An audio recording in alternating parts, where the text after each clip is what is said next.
Get stacked. Triple threat. Expected value. Now take what you learn, go out there, and get stacked.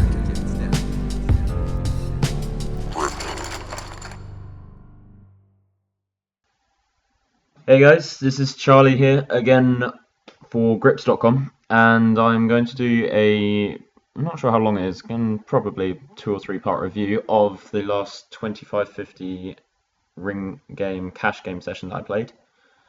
It was 9 max for the most of it, but it started out short-handed. Throughout the video I'm going to try and focus a bit more on using the HUD, but the problem is that once it gets 9 max, because my HUD's quite big, it's going to be a bit difficult to fit it all in. But so many people in the comments wanted me to show my thought process of how I use the HUD that I decided I'll go a bit more in depth into that. Another thing to note is that I started this 2550 game having not much experience playing 2550. I think this is my 3rd shot. The first 2 went really well as well, and I just sat down at a table with 2 people. I didn't really know who they were, but I knew they were regs. Turns out Will Hasher on the left here is a reg that plays up to the nosebleeds, and I'm pretty sure OTB Red Baron is just a massive reg as well, because it was quite fun. As soon as I sit down, 3 or 4 of them auto have their seat script, so they'll sit down next to me, but they quickly realised that it probably wasn't too much value. But anyway, yeah, so I did a bit of reg battling, so I'll get to the first hands that I played. I will note that I was playing a bit tighter than I would normally, just because it was a shot, and I knew I was playing against better players than usual. As you can see, a first hand here with Will Hasher against OTB Red Baron just quick showing that they're definitely after each other as well as me. They're not going to be laying off each other at all.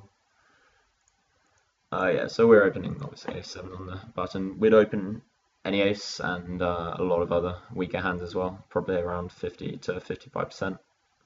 As I can show here, for the whole sessions that I've got recorded so far, I've had 57% open on the button. I think you meant to open a bit wider 3 max as well, but to be honest, my 3 max game isn't perfect. So with the gut shot, 2 overs and backdoor flush draw, it's pretty perfect boards to c-bet on. The lower board doesn't necessarily not hit with his range, but it means he doesn't have very many nutted hands in his range, so because he won't be defending 6-3 offsuit and 4-3 offsuit, things like that, and we just c-bet and take it down. Not defending that. Will Hasher goes for the 4x blind versus blind, which I think is okay if you know how your opponents are going to be adjusting, but if not, then I would probably stick with the 3x or 2.5x or whatever your standard is. Here with aces, I could have 3-bet, but I decided it was actually quite a good spot to just call.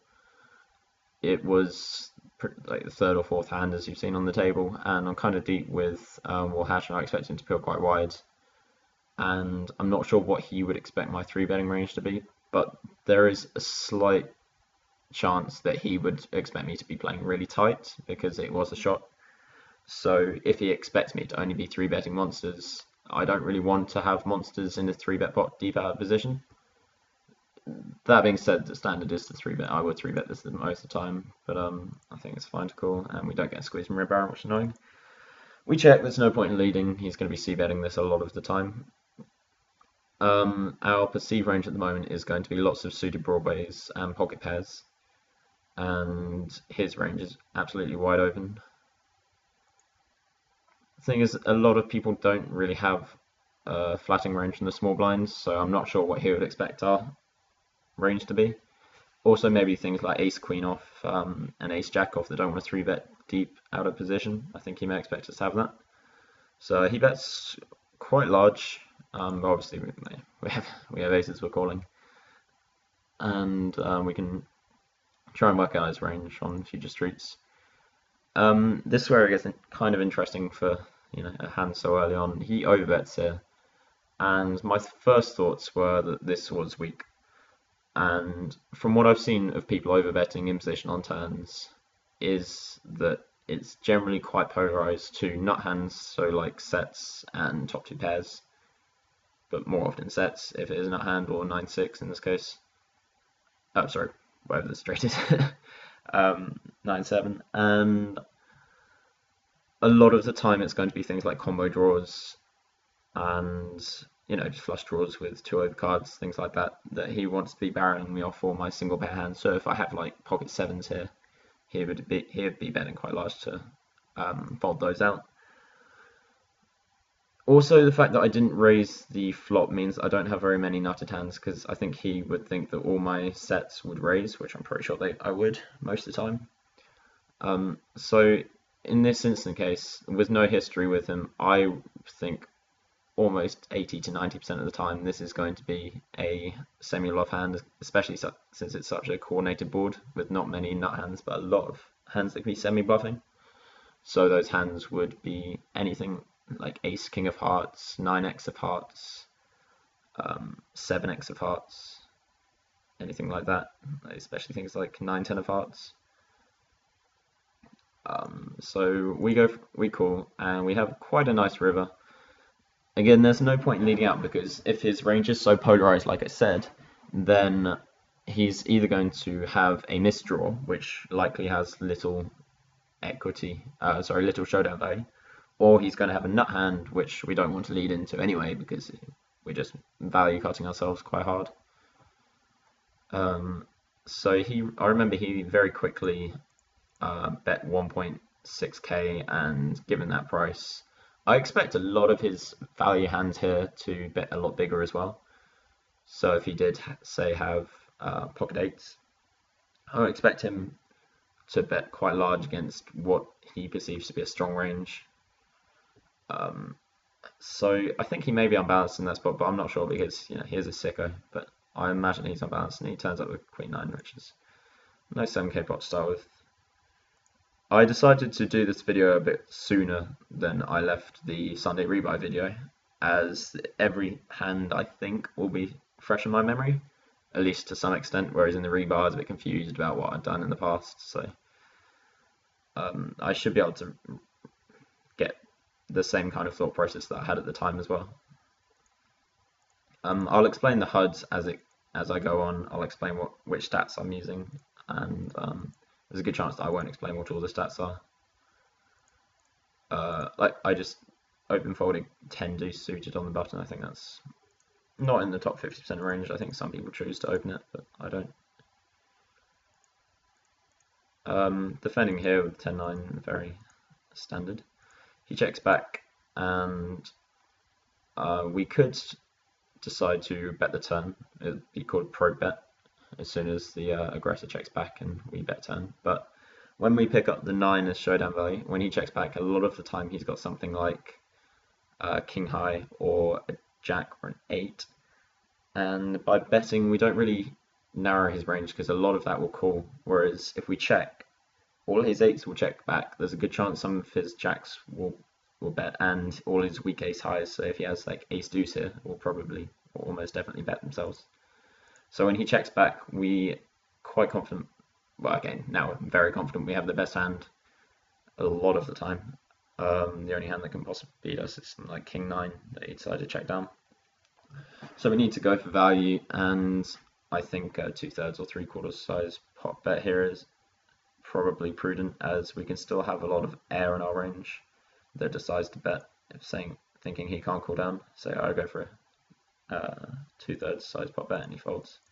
I expect he just had an 8 or king high. If he has a jack there, then I imagine he's calling.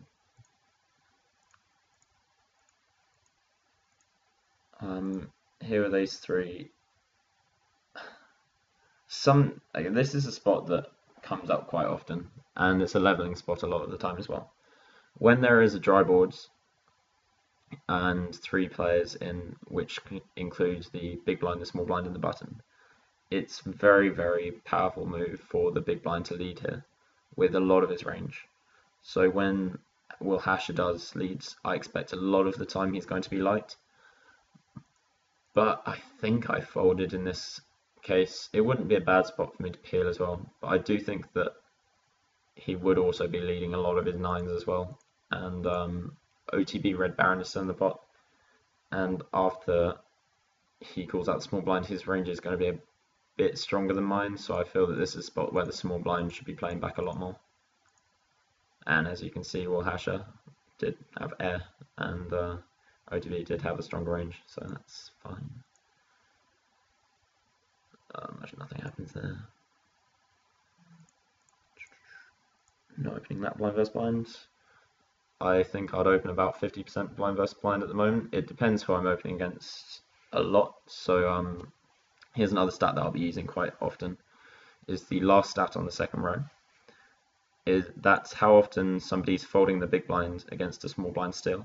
So if somebody, say Hasher, this is a very small sample size so it won't be accurate, but say if it was over a few thousand hands and he had a 67% small blind fold to a small blind still in the big blind, then I would be raising almost any two cards, definitely any two suited cards, and definitely be profitable as well. Whereas here it's 31, so I'll be playing a tighter range because my stills won't be as profitable, and he's going to be calling. I don't want to have pots out of position with mediocre hands. Here with kings, I remember this hand quite a lot. Definitely 3-betting versus OTB.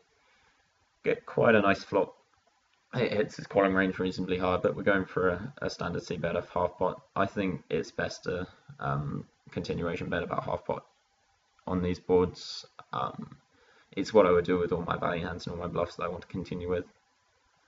And it's mainly because if we go half pot and then half pot on the turn as well, it gives a very good stacked pot ratio of a river shove, giving him good odds to call. Whereas if we go 3/4 or something, that only I don't know the exact maths, but it leaves a very small bet on the river. Where our bluffs would, say if we did have a bluff and we went 3/4, then by the river we'd have absolutely no fold equity.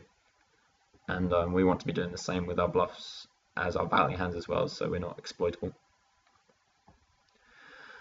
So here on the turn, I decided to check. The reasons that I decided to check were that I expected OTB to be floating this flop a lot. Firstly, because it is a board that a lot of his hands would float with. Say if you had Queen Jack offsuit with the Queen of Hearts, I'm sure he would, and Jack 10 and any kind of gut shot that was on the flop. I would expect them all to bet.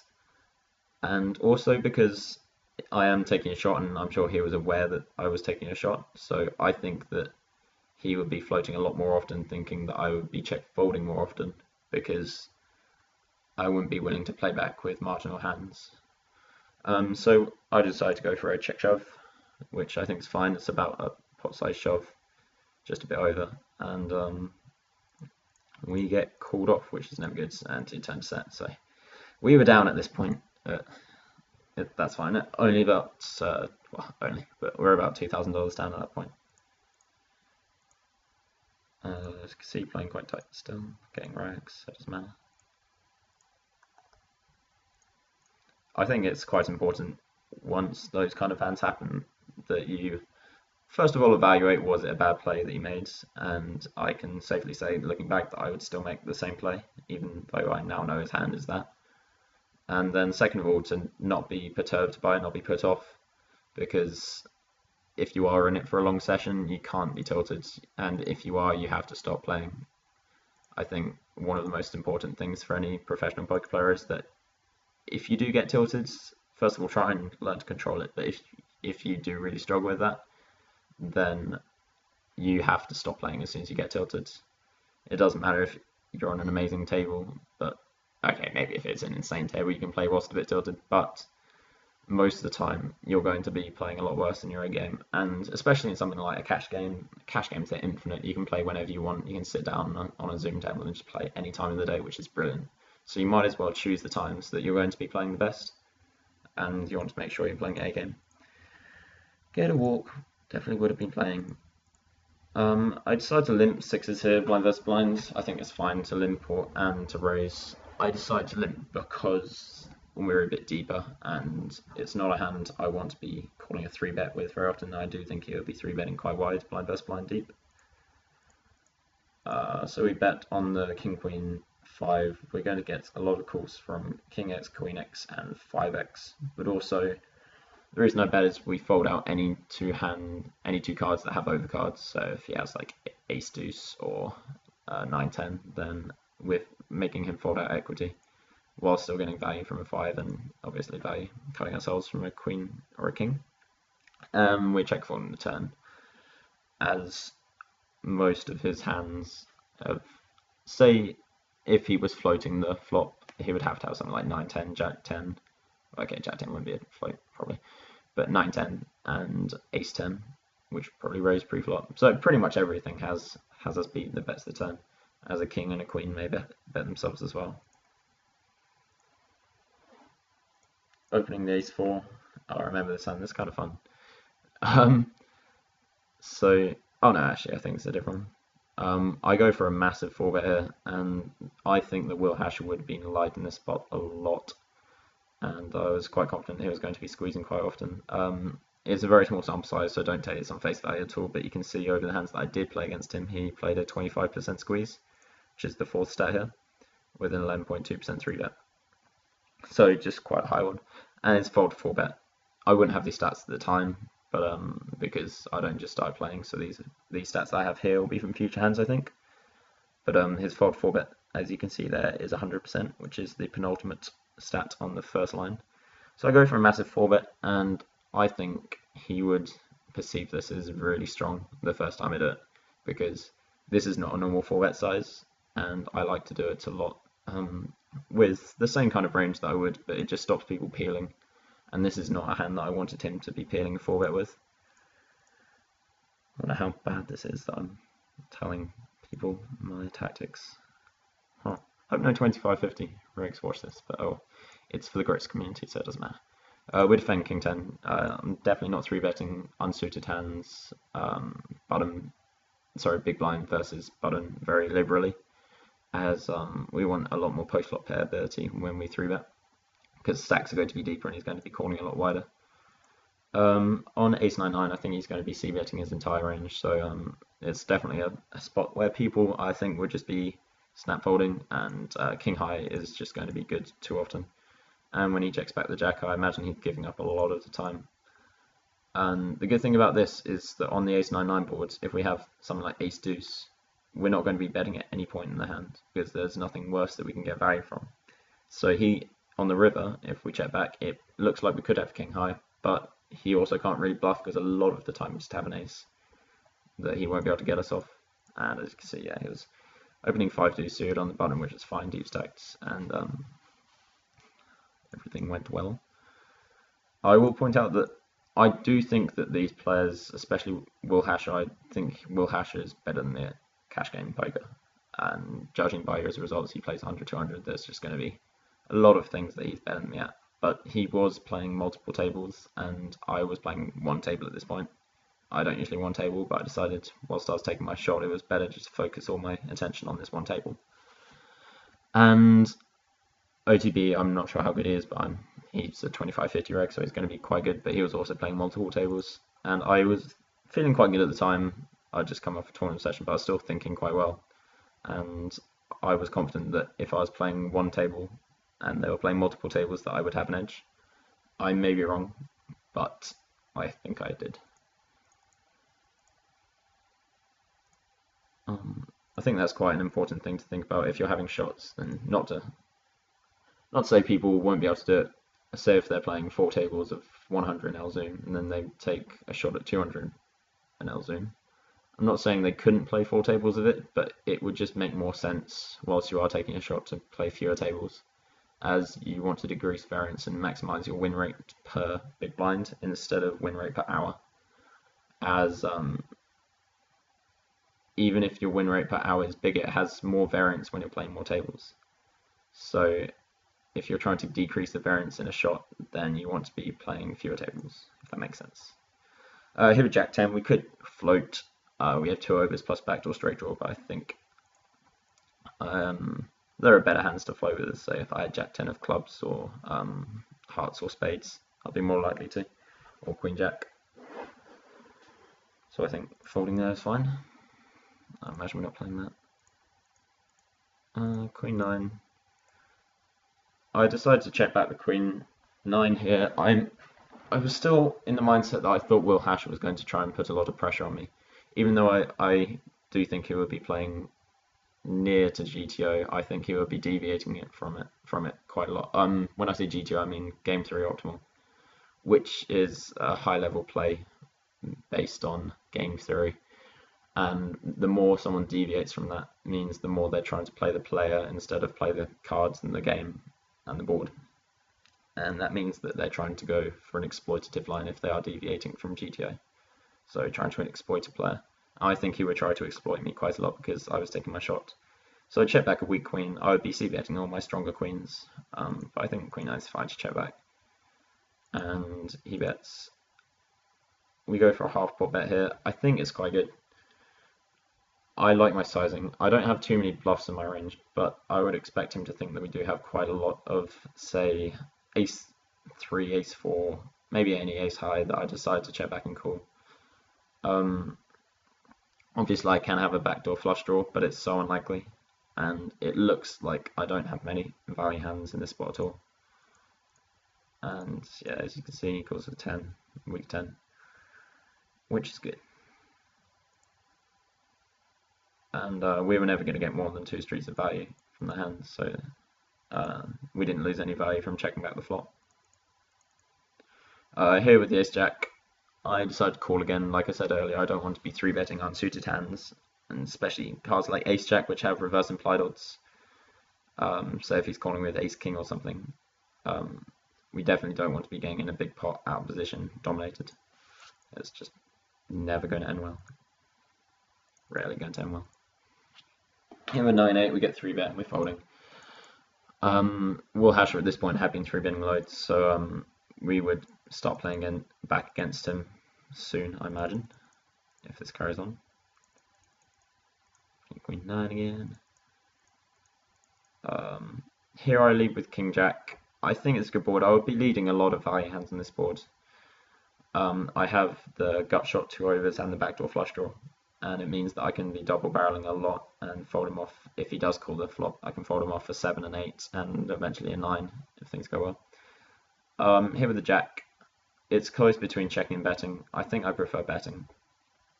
The problem is that if we check, it looks like the most obvious choice to check, but we turn our hand face up as marginal showdown value if we check call, and we can never check fold because we have top pair, and he can have things other than a 10 a lot. By betting, we're still getting some value from if he has ace 9 or 9x in general, I think. And we are obviously value cutting ourselves against 10, but we can then check the river, and if he decides to check back, the chances are that we're good. And if he has something like 7-8 maybe. But if he decides to bet, we can quite confidently say that most of the time he doesn't have a hand that beats us.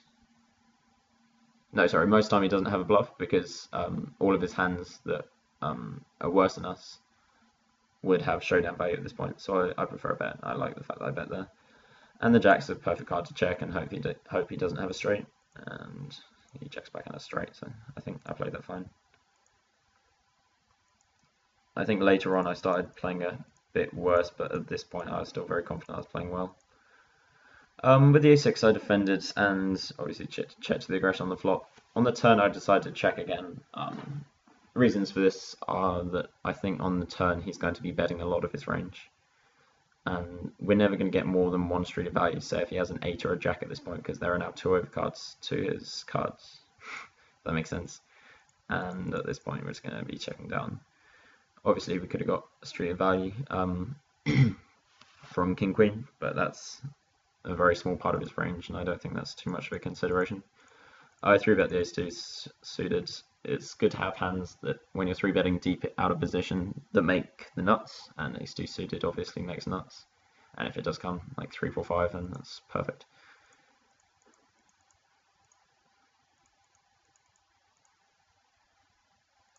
So I'd rather 3-bet something like ace-2 suited than I would, say, queen 8 suited, as queen 8 can't really ever make the nuts unless it's a straight flush or a boat or something. But if it makes a flush, when the money goes in, say 200 big blinds deep, a lot of the time it's going to be him having a better flush, because say if we go bet bet bet and we flopped a flush or something, the only way that all the money would go in would be if he jams the river, and he's only ever going to do that with a better value hand than us, or a bluff obviously. But it's important to have a better value hand. So here again I go with a 4-bet after wall hasher squeezes. I think it's a fine hand to choose. It has no blockers, but I'm not playing GTO. I'm definitely trying to exploit people who are trying to exploit me and set up a kind of dynamic so if I do get a big hand I can get paid off.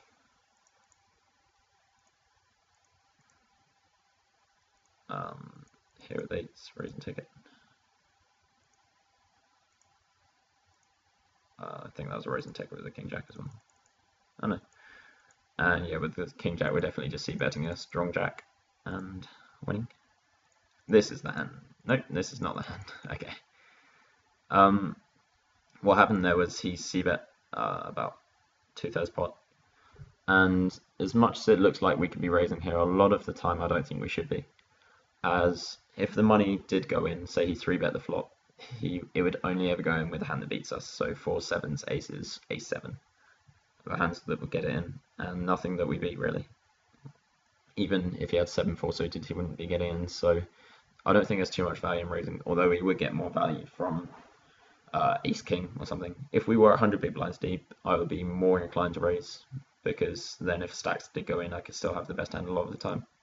But I think it's good to have ace 4 in the check calling range anyway, as it definitely means that our range is now not as capped, meaning that he can't just bluff us off randomly, and we need to be keeping that in mind. I won't go too in depth in these hands into constructing ranges and things like that, because I know a lot of people won't need to be thinking about it, and I don't want to put the bad kind of thoughts, like if you're playing the lower limits. I know when I play 200L or something, I won't be thinking which range do I need to construct too often, especially post flop. I don't need to be thinking about balance a lot, but when it comes to 25-50, there will be a lot of times where I'll need to be balanced in spots, and this is one of the occasions. Usually I'll be c-betting Jack 9 here, but again, now we're deep. If the money did go in, I would never have the best hand, and I want to be protecting my check call range. And so he bets and then checks back, and then bets the river. And I remember I thought about this one for about 30 seconds. So let's try and construct his range. What's happened when he bets the flop, he can have a lot of things. He can have any kind of air that he thinks I'll be. If he thinks I'm check folding a lot, he can have a lot of 10x. He can have a lot of queen x, and king as well. And sometimes there were a strong jack, like ace jack, that he didn't want to 3-bet. And so from that range, I think he knows that I will know that he'll have a lot of 10s in his range. So I think he would be bluffing this quite a high frequency. And as you can see, I'm not sure if it shows on the screen, but I think it does. The pot odds that I'm getting are 2.27 to 1, so I only need to be right like 1 in 3 times ish, less than that. But the point still made that if he is bluffing this quite often, I will still be making a profitable call. And in terms of balance in GTO, for the people that do care about it, this is nearing the top of my range. I will still have a few 10s, but a lot of it is going to be, a lot of my 10s I'll be betting the river myself, so this is going to be at the top of my check calling range. So I do decide check call and he has a 10, which is expected, but you can't be results orientated in those kind of spots and say it was a bad call just because he did have 10, but sometimes there he's not going to have one. 9s were obviously defending. It was a larger raise pre-flop, I think, judging by the pot size. So I think he must have 4x that, which is a bit weird. Yeah, weird. But I don't know too much what to make of his range.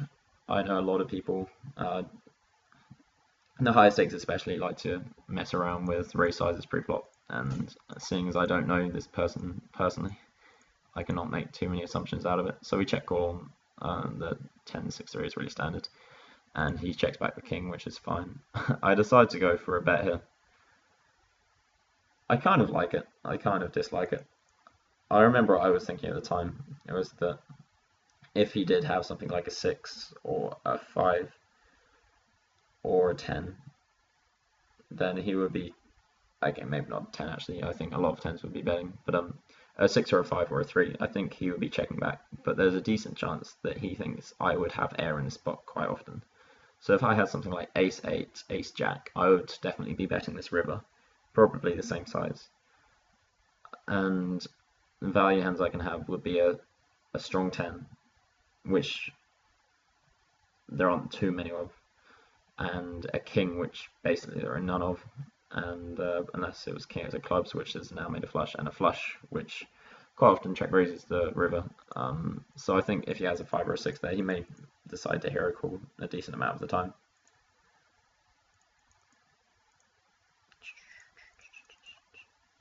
Yeah, flop top there, double kicker. Obviously, c-betting going for 3 streets of value against worse kings there, but no such fun. Here with the king 9, I'm definitely c-betting. I don't have strong enough showdown value to check down to the river, so I just want to try and get as much fold equity as I can with the gut shot and the overpair. With the overcard, it's fine. Pretty standard stuff. As you can see here, we'll hash folding to another 4-bet. We're joined by Jason B, who I know is a 25-50 rogue. He's quite good. I don't know too much about him, to be fair though. We definitely see betting the 8. He's going to be floating this quite often, I think, and he's also going to be calling with ace highs and some strong king highs like king jack, king queen as well, because blind versus blind, those hands would be ahead a lot of the time. We're going for value, even though there is an overcard. We have to be betting. There aren't too many 10s in his range, and there are still worse things that can call, like a weaker 8 and a 3 and a deuce. He would be defending stuff like king 3 offsuit, so there are quite a lot of those that would all be calling. And we have one of the stronger hands in our range that we could turn up with at that point. I will add that this game is deep stacked with antes as well, so technically some players like to raise any button, but I decided not to in this scenario as I was playing against very capable players. I want to have stronger hands. But it does mean that you should be playing looser from all positions, as there's more to steal in the pot. Flop good again, and just go for 3 streets, I think. I remember this hand quite well actually. So we bet 2/3 on the turn and he check raises. His range here for check raising is going to be a lot. The value hands, let's go through value hands first, will be 6-9, maybe ace 8, and sets. I think that's about it. And what is it, 6-4? I don't think he defends 6-4 offsuit pre, so, and maybe not 6-9 offsuit pre, so it's only 6-4 suited and 6-9 suited, which there are only 8 combinations. And I'm quite confident in saying that ace 7 and ace 5 probably wouldn't be check raising too often, as they would more likely check raise the flop if they were going to check raise at all. But if he check calls the flop, he's pretty much resigned himself to check calling all the way down, or maybe doing something weird on the river. So when he check raises, his bluffs could be something that calls the flop with hearts in it, and maybe hands like 5-6, 7-6, and maybe 8-9 if he decides to turn that into a bluff. But I imagine 8-9 would still just check call. But I imagine weaker hands that have semi-bluff opportunities as well, so hearts and like 7-6 of hearts, stuff like that. And some king X of hearts as well. And I think 5-7 is just ahead enough of the time. I imagine a lot of his bluffs wouldn't be continuing as well. So when he gets to the river, he checks, and we're obviously checking behind. There's no value in betting, we're not bluffing, as he can still have hearts, he can still have straights and stuff like that. And we can have hearts, so if we were going to value bet, we'd value bet a flush in this spot. And he turns up with king 3 of hearts, we get rivered, but no harm done. We had the best hand when the money went in, but no money when we were behind.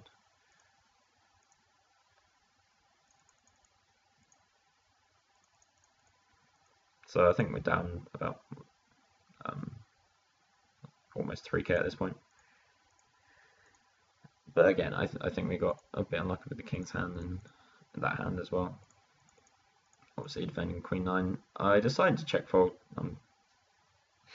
It's probably not correct to check fold, it's probably correct to check call, but I was very aware that um, here if I did make my straight with gut shot, it wouldn't be the nuts, and if a lot of the time when you're check calling as a float out of position, you want to be able to make a hand that can make the nuts when you hit, especially when you're deep stacked. So if I hit my jack and we stacked off, there's a decent chance to just have ace queen a lot of the time. But again, it's probably best to check call there. But I was making exploitable folds. Here with kings, I slow play again for similar reasons as before. I decide to lead at the flop. I think they'd be expecting me to do this with quite a lot of error as well. So if I have king jack with the king of clubs, or queen jack with the queen of clubs, some stuff that I decide to slow bet pre. Not slow play, stuff I decide to not 3-bet pre. On the 5, I think they would be expecting all my bluffs to stop, as it's not a bluff card, obviously. And it checks around, which is good. We have the best hand here a lot of the time, so we go for a value bet. We get a call, which is generally quite good, but it turns out he has quads, which is not good. I don't mind his play at all. I think I'd prefer a raise, but again, his call on the river is just because he doesn't think there's any value to raising, and he wants to get Will Hasher in, say if Will Hasher has a 10. But I think I would probably bet the turn in his position.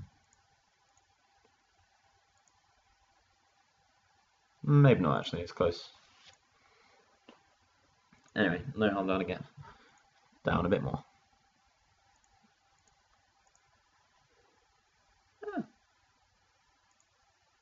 Sorry, it's lagging now. Go. We defend 7-8 offsuit. It's definitely a hand we can defend. This hits our range quite hard, so I expect it to check folding a lot of the time. And yeah, he is, even though he flopped quite well again. No. The OTB here gets rid of, sits out, and you can see that I think he realised quite quickly that there wasn't much value to me. Will Hasher called 4 bets. I expect a lot of the time this is going to be light. You can go on, if I go on my HUD here, I think it should open. Yeah. And this is a page that I designed myself, but I won't go into too much detail about that. But so far, he has 1 out of 4 cold 4 bets. It's a very small sample size, and cold 4 bets are spots that don't come up too often, so this isn't very accurate at all. Whereas if I go on mine with 6.6 thousand hands, I can see that my cold 4 bet percentage is 9, and that'll be reasonably accurate over that many hands. That's quite high for me. I decided to go for a 5 bet versus the cold 4 bet. It's a spot I don't think he would be expecting me to be bluffing too often, but equally I can't have too many value hands that I'll be getting in. I think just queens plus and maybe ace king. We were doing this, but probably not even ace king. Maybe queens and ace king might even flat, so I expect him to be expecting me to be light a reasonable amount, but there's not much he can do about it. But he calls anyway, so he can do that, I guess. We see bet small. I've been doing this with a lot of my range. If I had kings or queens, I'd probably be checking back some of the time. But he calls again, and turn goes check check, which I think is very standard. At this point, I think his range can be stuff like ace queen, ace jack, and any. I thought at the time his range was going to be something like ace 10, ace jack, ace king maybe. They didn't want to shove pre, and also floats like jack 10 suited, and like king queen of clubs, spades or diamonds. So we river 2 pair. He goes for a bet, and I'm disappointed at myself here, but at the time I think I made a mistake and I just called, even though I do expect him, if he had a better hand, say if he had ace 10 to shove. But I remember why I didn't call. I thought that a lot of the time if he has ace king or ace queen, he won't be calling a shove. But equally, I think it's a big mistake that I just made, and he turns up with a weak race. We were going to chop most of the time, but we did technically river him. But 10k pot, not complaining. But yeah, no, I really think I should be shoving the river there. I feel that I may have been making the play based on the stakes because I was taking a shot trying to decrease variance a bit, but I can't do much excusing of my own play in that spot. Get Jason's HUD up.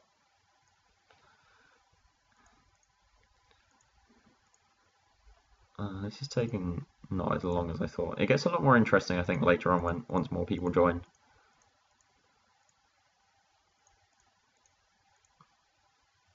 Some fish join later on, and there are a lot more massive pots and fish dynamics, which are quite interesting. Here I decided to check raise the 9-10 suited. I have a lot of backdoors, means I'll be able to double barrel quite often.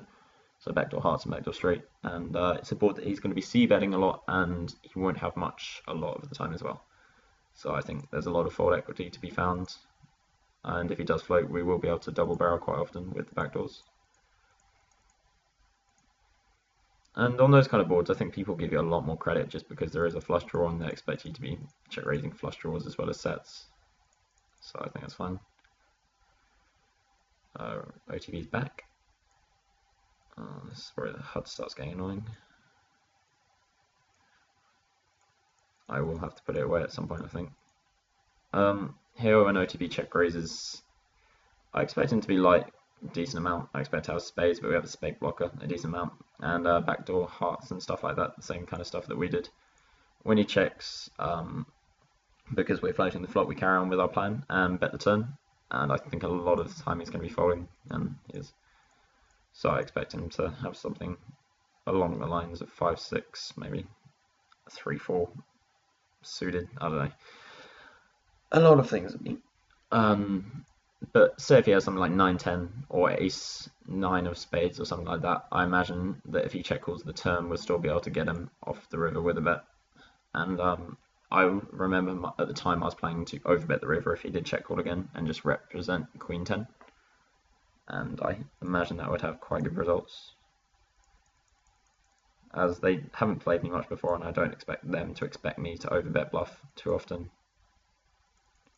Opening King 5 is close, and checking back is one of the hands I probably would see bet quite often, but sometimes I choose to check back these just so I'm not playing predictably at all.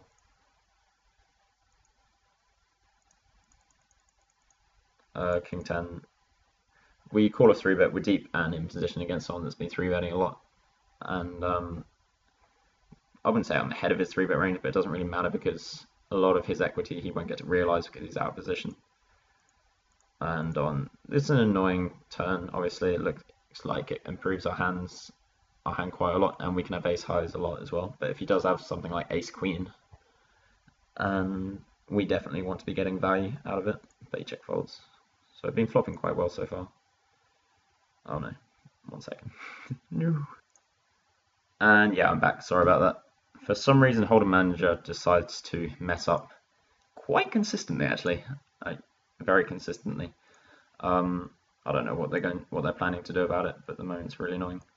I'm going to start putting the HUDs away now. I will try and drag one out if it's extremely relevant, but a lot of the time I don't have many hands on the players, so I won't be using the HUD too often at all, especially post-flop, as the stats that I will have will be very inaccurate. Here at 5s, just going for a c-bet. If he has 2 random overcards, he'll someone like King Jack, Queen Jack, he's going to be folding, and he also has lots of pocket pairs which beat us. They will flat free, so maybe 10s, but probably not, and then 8s, 7s, 6s, and we do still want to fold out stuff like I don't know, just any 2 cards that have equity against our hand, which is quite a lot of them. And we do want to fold out stuff like 3s and 4s, I guess, just stopping them getting their 2 outer.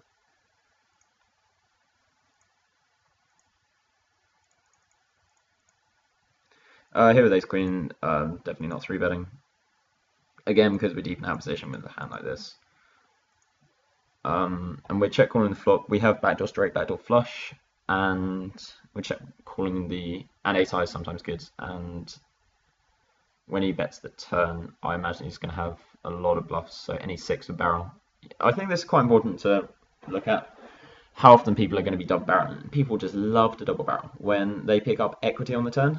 and so many hands in his range. So if he has a 6, if he has a 9, if he has a spade, we'll pick up equity on this turn, which means that a lot of his air hands are going to be barreling off. The 7 on the river is a good card because it means a lot of his hands will stop bluffing, meaning that if he did have, because it looks like we have a 7 a lot of the time. So if he has something like, I don't know, like Queen 9 with the Queen of Spades, then he won't be bluffing this because it would look uncredible that he would have a value bet with a king there. And we check down, yeah, he had a 6, which I don't mind his play. I'd probably check back the turn if I was him, but whatever. The good thing about it is that he can't really have many value hands at all. He can 3 street value a flush and a boat. And that is basically it. Because I don't think he'd go for 3 streets if he had ace king in the spot. Because it doesn't look like I'll have a worse hand that can call too often. So because he can't be betting much of value, he also can't be bluffing much, because otherwise he'd be unbalanced. Which is very good for our hand when we have such marginal showdown value.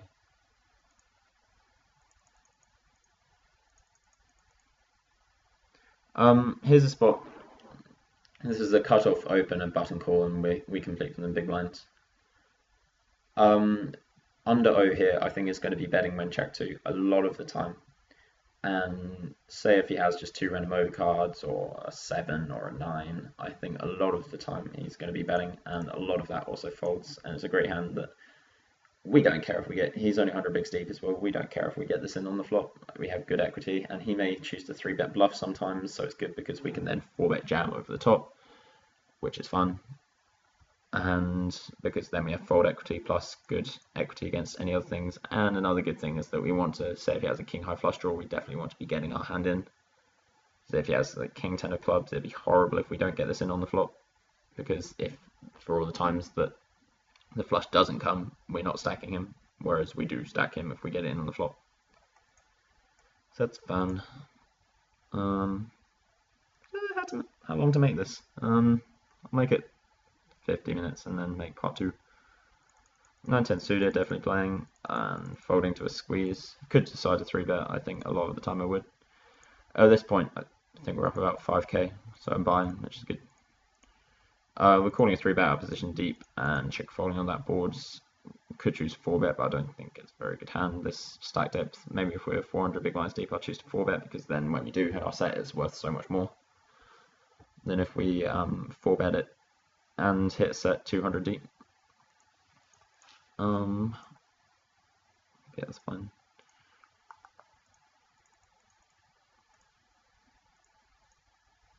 Queen 9 suited, could choose to 3-bet, could choose to fold. I think I was playing a bit tight at this point, so I think Under and I have more hands against each other. I'm not actually sure. I don't know, apparently not. I thought I played against him before, but if I had played against him before, he would have stats on me saying I'm quite loose aggressive, and if I play tight aggressive with a loose aggressive image, it means I get paid off a lot more, and I'm going to have the best hand a lot more. And I definitely want to be doing that when I take a shot. But equally, we have not got many hands against each other, so that's not a thing.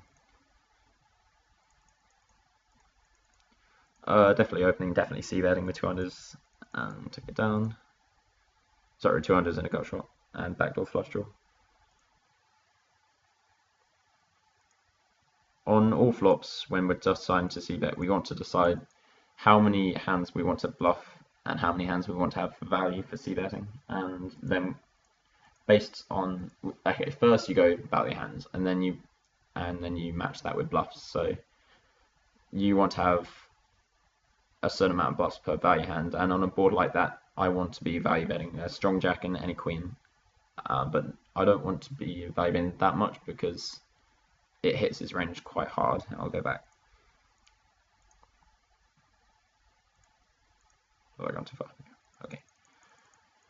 This does hit his range quite hard, which means that we're not going to have too much fold equity. So that means that I don't want to have too many bluffs, which means I don't want to have too many value hands. So maybe I was wrong. Maybe even if I had ace jack here, I might choose to check back, because I'm not going to be bluffing here very often, and we want to be balanced.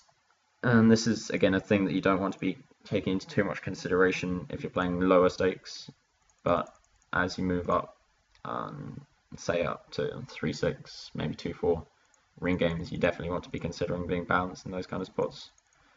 But do not by any means make all your decisions based on balance. I think that's a mistake that a lot of the players in the high stakes actually make, is they focus too much on balance and less on what's called the vacuum play. Here with the king queen, we check to the aggressor and we could lead out on the flop, but I don't think there's too much merit to it. And we're definitely betting with top pair and open ender and flush draw. Too much equity, and we have the best hand on a lot. Take it down. Here we get a 3-bet and a cold call. I think it's fine to not call. I think it's very standard. We want hands that have a bit more playability, and 50 minutes is reached. Okay, I'm going to end the first part, but do bear in mind that more people join in the later parts and more fish join, and we get a lot of bigger pots. So that is me done. This has been Charlie for Gripstars.com. Get stacking. Yeah, we get it stacking. Grips.com, tell you how to get it stacking. The flops I be smashing, the pots I be blasting. Grips.com, tell you how to get it stacking. When the main event, man, that could never happen. The Grips.com, tell you how to get it stacking. Now you're picking up traction, getting action. Grips.com, tell you how to get it stacking. Stack it up, cash it in, damn I win again. Many friends come to play, cause I'm on the internet. Better yet, I flop the turn and take a chance up on the river. I'll bluff you with the 7-2 offsuit, whatever's clever, call you all in while your chip stacks falling. Better believe the dealer, cause the game just started. Don't know the rules, you bet it all and then you risk it. If you wanna learn it, you should go online and hit up Gripsit. Yeah, we get it stacking. Grips.com, tell you how to get it stacking. The flops I be smashing, the pots I be blasting. Grips.com, tell you how to get it stacking. When the main event, man, that could never happen. The Grips.com, tell you how to get it stacking. Now you're picking up traction, getting action. Grips.com, tell you how to get it stacking. Ever since a young cat, want a pocket stack with cash in the fast stack, crammed in the clam clip. Gotta get the action, gotta get it stacking. Dollars on the noggin, want a lot of transactions. Started as a little retarded, now with the knowledge, playing cards, flopping, bombarded cause it was harder than I thought. Then I got on Grips.com, asking and got what I needed to beat him and get it stacking. Yeah, we get it stacking. Grips.com, tell you how to get it stacking. The flops I be smashing, the pots I be blasting. Grips.com, tell you how to get it stacking. When the main event, man, that could never happen. The Grips.com, tell you how to get it stacking. Now you're picking up traction, getting action. Grips.com, tell you how to get it stacking.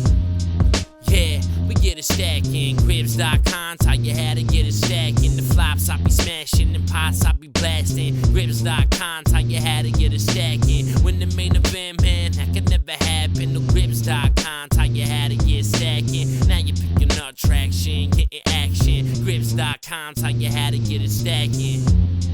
Yeah, we get it stacking. Grips.com, tell you how to get it stacking. The flops I be smashing, the pots I be blasting. Grips.com, tell you how to get it stacking. When the main event, man, that could never happen. The Grips.com, tell you how to get it stacking. Now you're picking up traction, getting action. Grips.com, tell you how to get it stacking.